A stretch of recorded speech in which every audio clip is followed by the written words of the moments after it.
कि पुत्र ये जी नक हैगी है ना 2 इंच तूने और वड्डी करनी है। ये कहां सिखाया गया है कि किरदार को मुकाबले में लेके आ मैदान के अंदर, किरदार से मार, तंग कर सिस्टम को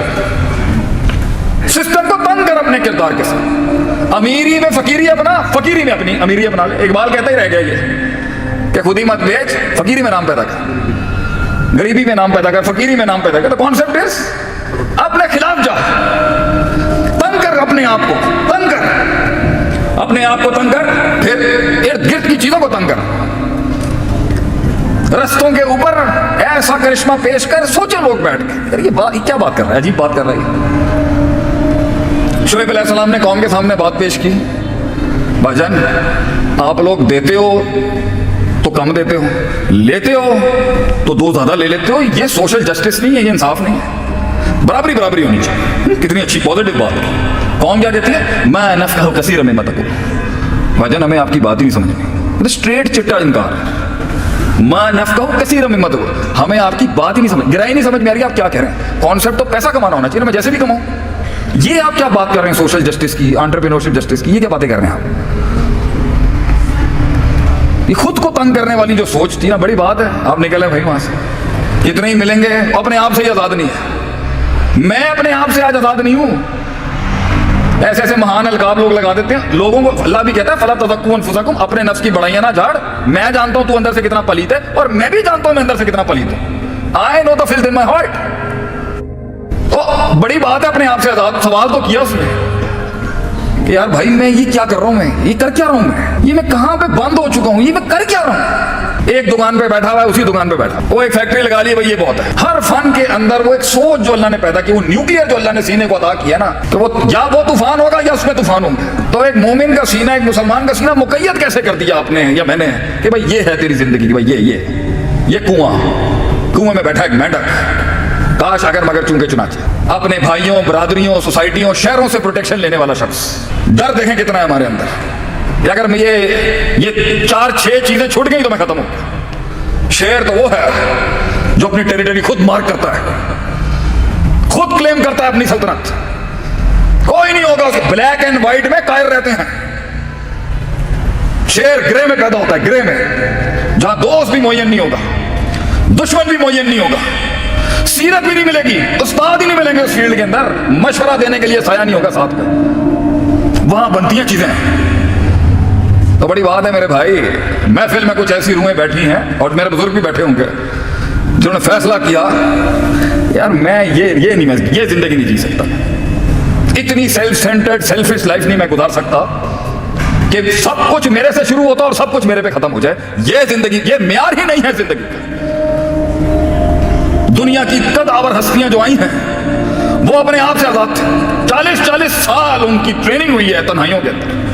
36 साल की उम्र में कायनात का सबसे बड़ा लीडर छोड़ गया भाई, वो हट गया सिस्टम से, घर में चले गए नबी सल्लल्लाहु अलैहि वसल्लम कि भाई मैं अब नहीं और ले सकता, ये बहुत गंद है इसके अंदर, ये बहुत फिल्थ है इस सोसाइटी के अंदर, बहुत मसनूइयत है।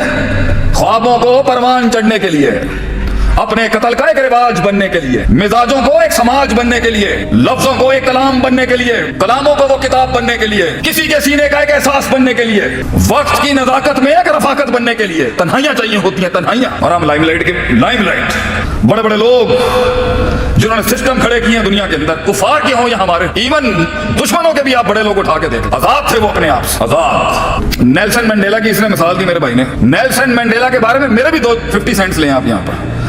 नेल्सन मंडेला को ऐसी जगह सजा दी गई थी कि उसे टच करने की सजा की गई थी कि इसको टच कोई नहीं कर सकता। Nobody will touch Nelson Mandela. तो उसकी फैमिली दूर से मिलती थी, उसको इतनी सख्त सजा दी। उसके जेलर ने कहा था नेल्सन मंडेला कि मैं वो वाहिद शख्स हूं, मैं दुआ करता हूं तुझे सजाए मौत दे दी जाती, मैं दुआ करता हूं तुझे सजाए मौत मिल जाती। ये जो उन्होंने तुझे सजा दी है ना कि तू बैठा है यहाँ पर, तुझे छू भी नहीं सकता, ना तू किसी को छू सकता, ना कोई तुझे छू सकता। 20 साल के बाद जब वो मैदान में उतरा है ना, 20 साल के बाद जब वो मैदान में उतरा है, ऐसा फ्रेश था वो अपनी जंग के अंदर कि उसने पहले दिन आते साथ ही chief of army staff, chief of the security agencies, prime minister, जितने बड़े चौधरी बैठे हुए थे सिस्टम के, उसने पहले दिन आके बोला gentleman sit down now I will talk. 20 साल तैयार था वो, 20 साल तैयार था कि उसने बोलना क्या। ये नहीं था सानू 5 साल बाद रिहाई मिले, असं ले लो जान गए थे। 20 साल भी वो रेडी था। तो आखिरी के जुमले में उसके बोलता हूँ कि उसकी पूरी जिंदगी की तारीख में वो आखिरी के अंदर ना एक फील्ड में जा रहा था, एक फसल से गुजरते हुए उसने कहा था, उसकी बीवी से भी उसका इख्तलाफ हो गया एक बड़े कोर इश्यूज के ऊपर, जमात के कोर इश्यूज पे, मंशूर के बुनियादी रुकन शिक पर उसका इख्तलाफ हो गया बीवी के साथ, नेल्सन मंडेला। एंड में वो बीवी भी छोड़ गई। बताओ क्या कहता है, इट्स अ लोनली वॉक। ये लीडर की जो ये वॉक है, ये लीडर की जो ये जो जर्नी है ना, ये जो सफर है, ये तन्हाइयों का सफर है। कह रहा है ये सफर ही तन्हाइयों का है। ये बाजू मिलते हैं, जमातें बनती हैं, तरीके बनती हैं शराबी भाई, लेकिन एंड में ये दो टांगे होंगी जो जिसके ऊपर खड़ा होता है इंसान। इसलिए कहते हैं दोस्ती टांगों से दिल लगा के करनी चाहिए, क्योंकि एंड में यही दो होंगी और कोई साथ नहीं खड़ा होगा। शुरुआत में भी ये टांगे अकेली होती हैं, एंड में भी ये टांगे अकेली होंगी। लीडर को एक लेवल पे कोई समझ ही नहीं सकता कि वो क्या कर रहा है, क्यों कर रहा है। लेकिन बड़ी बात है कि अपने आप से आजाद हुआ, और अपने आप से आजाद होके कौम का हो गया, मुल्क का हो गया, एक फलसफे का हो गया। बड़ी बात है। ये बड़े सियासी भाषण होते हैं जो हमें भी अब देने आ चुके हैं। अल्लाह कौम मुल्क की हिफाजत करे, अल्लाह, ये सियासी बातें, अल्लाह हम को। तो लोगों को अपने अंदर मैग्नेटाइज करने के लिए ना, आपके अंदर वो आपकी टीम में और आपके टॉप मैनेजमेंट और टॉप लीडर्स में ये गौर होना चाहिए कि वो लोगों को एहसास दिला सकें कि भाई आप हमारी फैमिली हैं, आप हमारे बच्चे हैं, आप हमारा खून है, हम आपको देने के लिए बैठे हैं यहाँ पर। जब आपके सिस्टम के अंदर ये चीज ही नहीं होगी और वो फैमिली और होमली ग्राउंड ही फील नहीं करेगा और अपने गार्ड्स डाउन नहीं करेगा, ऑब्वियसली वो अपने गार्ड्स अप करके अगर आपसे ले रहा होगा भाग जाएगा आपके यहाँ से। तो लंबी टीमों को रिटेन करने के लिए कुर्बानी, कलेजा, गोश्त काट के देना पड़ता है, और फिर उसके अंदर आहिस्ता आहिस्ता उसके साथ मैनूवरिंग भी करनी पड़ती है। ऐसा नहीं होता कि उसके अंदर सारे फिर उसके आगे लेट ही जाए, बिल्कुल। You have to do many things to keep them in control. उसके बाद भी लोग भाग जाते हैं, लेकिन बहरहाल किसी की इतनी औकात नहीं थी, उसको ज्यादा इल्म पढ़ा दिया, किसकी कम थी, वक्त से पहले इल्म दे दिया, उसको जरूरत नहीं थी, वक्त से पहले सीट दे दी। ये सारी चीजें करके आती हैं आपको, और बहरहाल इसके ऊपर प्रॉपर क्लासेस, और अगर हम तो यहाँ करा रहे हैं, मजीद अगर आप ऑनलाइन हमसे करवाना चाहे तो हम बता सकते हैं। एक स्पेसिफिकेशन में इसको इतना नहीं बनता था, इसको इतना नहीं बनता था, इसकी वजह से खराब हो। आप आखिरी जवाब मेरा ये है, लोगों की साइकोपैथीज को पीछे करके उसके नेचुरल इनोसेंट सेल्फ को केटर करने तक, जब तक कि वो आपसे पूरा प्योर अलाइन नहीं हो जाए, अपने आप को संभाल के चलिएगा उनके साथ। क्योंकि अगर साइकोपैथी और नफसियाती पागलपन हावी हो गया ना, वो अपना खैर नहीं देखेगा, बड़ा खैर नहीं देखेगा, फैसला करेगा, छोड़ के भाग जाएगा चंद टकों के ऊपर। अच्छा सर, अगला सवाल, अल्लाह ने हर इंसान में कुछ ना कुछ खैर रखी होती है। अल्लाह ने हर इंसान में ऑफिशियली खैर ही रखी होती है, कुछ ना कुछ खैर नहीं होती, इंसान सरापा खैर होता है। आगे वो अपने अंदर की क्वालिटीज को कैसे पहचाने, कैसे जज करें? देखिए, इतना अधूरा सवाल किया ना इस भाई ने या बहन ने। अपने अंदर की क्वालिटी, हर इंसान में बहुत क्वालिटीज होती हैं। पहली बात है, बचपन माँ के पेट से, माँ बिन मौलूद इल्ला युलदुल फितरा, सही मुस्लिम की रिवायत है, बच्चा ठीक ही पैदा होता है, हम खराब करते हैं उसकी। हमारी पहली 7, 8, 10 साल की तरबियत की वजह से ना, उसके जो कैरेक्टरिस्टिक्स है ना, जो अच्छे थे, वो बूस्ट होकर अपने मैक्सिमम पे नहीं आए, तो बल्कि वो आगे पीछे डामाडोल हो जाता है। बिलफर्ज, लेकिन हर इंसान में खैर का पहलू है, एस्पेक्ट्स होते हैं। अब सवाल यहाँ पर आता है जी, मैं किस चीज को लेके परसू करूँ? एक तो ये सवाल, और मैं इसमें ये सवाल भी ऐड कर देता हूँ, लोगों को नहीं पता मैं अपने अंदर के किस टैलेंट को आगे लेके चलूं। तो भाईजान, मैं आपसे ये कहूंगा कि ऑफिशियली अगर मैं लीड कर रहा हूँ ना एजुकेशन सेक्टर को और तरबियत के सेक्टर को, तो मेरा इसके ऊपर स्टांस ये होगा कि अमेरिका के अंदर भी और बाहर वेस्टर्न मुल्कों में ना, जो बच्चे होते हैं ना, उनको बचपन से निकाल के स्विमिंग पूल में फेंक देते हैं, उनको बचपन में डाल के ना वो तोड़ फोड़ कर रहा था, उसको इंजीनियरिंग की फील्ड में, वो बचपन से फैसले हो जाते हैं उसकी सिफात को नोट। हमारे यहाँ अकेडमियां नहीं है इस तरह की, जो पहले 4-5 साल में बच्चों के ट्रेड्स को स्टडी कर रहे हो कि इसका माइंड है, तू डॉक्टर बनना है, तो तू इंजीनियर बनना है, तो तू जो ना तू है फलां चीज बन। 3 प्रोफेशन है पाकिस्तान में सिर्फ, डॉक्टर, इंजीनियर और तीसरा है भाई डॉक्टर इंजीनियर। इतना मैग्नीफाई कर दिया इसको कि बाकी सारे प्रोफेशन जो इसकी कोई टके की औकात नहीं है पाकिस्तान के। इंडिया का मुझे पता नहीं है वहां पर क्या, डॉक्टर इंजीनियर। बहरहाल, अपने अंदर की क्वालिटीज को पहचानने के लिए एज फैक्टर बड़ा मैटर करता है। ये जवाब आपको समझ नहीं आया। एक बच्चा अगर 10 साल के अपने अंदर की कैरेक्टरिस्टिक्स देख रहा है, एक 15 साल का देख रहा है, 20 साल का देख रहा है, 25 का देख रहा है, 30 का देख रहा है, फर्क। क्योंकि एक एज तक ना आपके बहुत से ट्रेड्स मैच्योर हो चुके होते हैं, और उसके ऊपर क्या क्या चीज कितनी मैच्योर है, तो मेरा ज्यादातर जवाब होगा ये 20 से 25 और 30 साल का। बेटा, अब आप क्योंकि 20 साल के हो चुके हैं, तो आपका बहुत कुछ मैच्योर हो चुका है और आपका नेगेटिव भी बड़ा मैच्योर हो चुका है। तो उस टाइम के ऊपर आपने 60-40 का रिस्क लेना है। जो चीज आपकी 60% डेवलप हो चुकी है ना 18 से 20 साल में, चाहे तुक्के में होगी, माँ बाप ने की, स्कूलिंग अच्छी मिल गई, या कुएं में गिर के सही हो गया, आई डोंट नो व्हाट्सएवर। 18 की उम्र तक मेरी नजर में, 16 की उम्र में बल्कि मेरी नजर में बंदा तैयार हो जाता है। अब हमारे यहाँ क्योंकि अकेडमीज है ही नहीं, मुसलमानों के बच्चों को देखने का किसी को शौक ही नहीं है कि हम देखें इसमें क्या गुण है, हम हैंड पिकिंग करें, हम चेरी पिकिंग करें कि ये बड़ा सियाना है, ये राइटर बन सकता है, ये पोएट बन सकता है, ये डिफेंस एनालिस्ट बन सकता है, देखना नहीं होता हमें। हम तो बस डिग्रियां देख के फिर उसको उठाने की बात कर रहे होते हैं। तो उसके अंदर जो 18-19 साल की एज में जो चीज मैच्योर हो चुकी होती है ना, उसके बाद फैसला करें कि भाई मेरी 60% मैच्योरिटी ना इस फील्ड में ज्यादा होगी है मेरे को।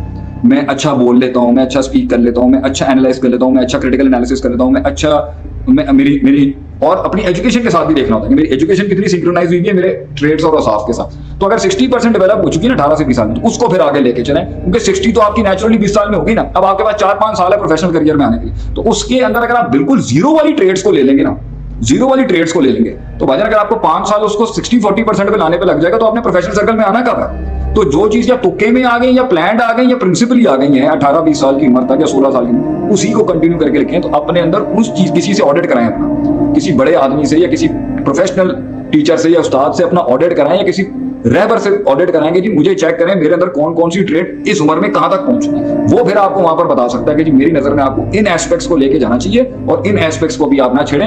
ये एस्पेक्ट जब आपके 70 तक एक्सेल हो जाएंगे ना, तो ये 30-20% वाले ना फिर आप इनको परसू कर लीजिएगा। क्योंकि अगर आप स्क्रैच से लेके आएंगे 18-19 साल की उम्र के ऊपर भाईजान, तो दुनिया तो तेज है बहुत ज्यादा, फैमिली है, शादी करनी है, पैसे कमाने हैं, जॉब्स करनी है, वो सारा मामला कहां रहेगा। फिर पीयर प्रेशर और फैमिली प्रेशर आ जाएगा, फिर आपके ख्वाब ड्रीम्स वगैरह नहीं हवा में हो जाएंगे। तो 18-19 साल की उम्र में भी कहना ना फॉलो द ड्रीम, ऐसे नहीं हो सकता। You have to go with 60-40 risk, 90-10 का रिस्क भी लीजिएगा, ये मेरी एडवाइस है कि 90% कुछ इंप्रूव और मेच्योर नहीं हुआ और फिर भी आपने फील्ड में हाथ डाल दी। फिर याद रखिएगा कि आपका फिजियोलॉजिकल मसल बहुत एक्सर्ट होगा बर्दाश्त। हाँ जी। The next question is how to train kids from childhood to become a good human being and a good Muslim. How to train kids, बहुत सब्जेक्टिव सवाल, बहुत बड़ा है। हाँ, पूरा इंसान बनाना है आपने। How to train kids to be a good Muslim. ये गुड मुस्लिम भी छोड़े, तो पूरा पैकेज बात करें। मुसलमान होता ही गुड है, होना चाहिए गुड, और भी बहुत कुछ होती है। गुड मुस्लिम एक सवाल प्रोडक्टिव मुस्लिम कहेंगे। हाँ, जो प्रोफेशन मुझे पसंद आता है वो पेरेंट्स को पसंद नहीं आता, अब इसमें कितना सब्र करें? जो प्रोफेशन मुझे समझ में आता है उसको पेरेंट्स को समझ नहीं आता। ठीक है, ये प्रोफेशन की बात नहीं है। अक्सर शादियों के रिश्ते भी ऐसे होते हैं कि जो लड़की आपको समझ में आ रही है वो पेरेंट्स को समझ में नहीं आती। तो जिंदगी के अंदर असल सवाल ये है, मेरी पसंद और माँ बाप की पसंद अगर टकरा जाए तो भैया मैं करूँ क्या? तो मेरा आपको उसके ऊपर टिप ये है, देखें भाईजान, जिंदगी के अंदर जो फैसले होते हैं ना, एक होते हैं ये मूवियों में, ये बॉलीवुड हॉलीवुड डॉलीवुड जो चल रही होती है ना, जिसके अंदर फुल आखिरी की एंडिंग सीन के बाद बताते नहीं है क्या हो रहा था, ये अफसानों से बाहर निकले, ये फिक्शन से बाहर निकले। मैं आपको प्रोफेशनल, प्रैक्टिकल और मैच्योर बात करूंगा, मैं बच्चों वाली बात नहीं करूंगा। जिंदगी रिश्तेदारों के साथ जीने का नाम, माँ बाप के साथ जीने का नाम भी, फैमिली के साथ जीने का नाम भी है, और अपनी पसंद की चीज के साथ भी जीने का नाम। जो कुछ सुना गया अल्लाह पाक इस पर अमल करने वाला और आगे लोगों तक पहुंचाने वाला बनाए। मज़ीद इस्लाही बयानात के लिए हमारा YouTube channel Sheikh Atif reminder को सब्सक्राइब करें और वीडियो को लाइक करें। जज़ाकल्लाहु खैर।